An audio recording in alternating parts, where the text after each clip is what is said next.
Olá galerinha, fazer aqui um unboxing dessas 3 baterias que eu pedi aqui, réplica da Makita, né? Tem plataforma 18 volts da Makita, como vocês estão vendo aí as ferramentas atrás do vídeo aí. Então vamos abrir aqui junto para ver. Essa aqui foi um preço não tão barato e não tão caro, porque quando você vai pedir alguma coisa da China, você também não pode pedir o mais barato, entendeu? Que é muito óbvio que a qualidade vai ser horrível, né?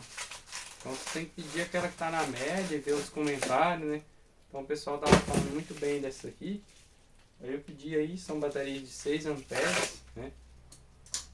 Aí o preço dela é, em relação à bateria original da Makita aí, é a metade do valor, né? Então eu resolvi pedir para me testar, ver se é boa mesmo, né?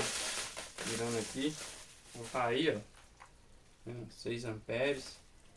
A qualidade dela, você percebe que é um plástico diferente do plástico da bateria da Makita. Você pode ver também, a descrição é diferente da original, entendeu? Eu tenho as originais.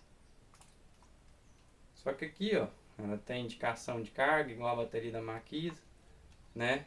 Depois eu vou deixar nos comentários se ela consegue carregar nos carregadores da bateria Makita. Mas é para carregar sim, no carregador da bateria da Makita.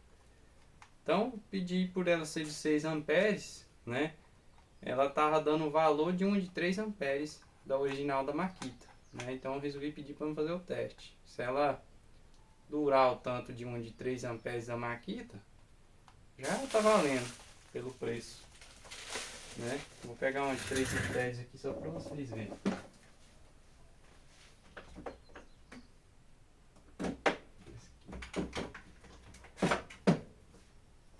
Então aqui, ó, tem essa aqui original da Makita, de 3 amperes, né?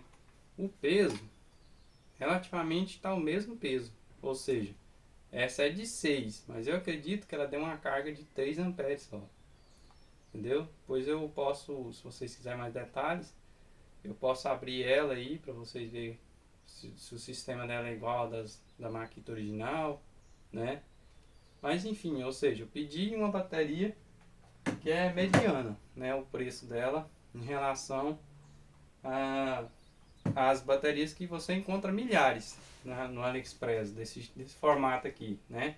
Que é réplica. Mas essa que eu pedi é mediana, né? Então ela tem, eu acredito, por ser um valor médio, ela deve ter uma qualidade melhor aí do que alguns que você vê lá, entendeu? E as opiniões também estavam muito boas em relação a ela.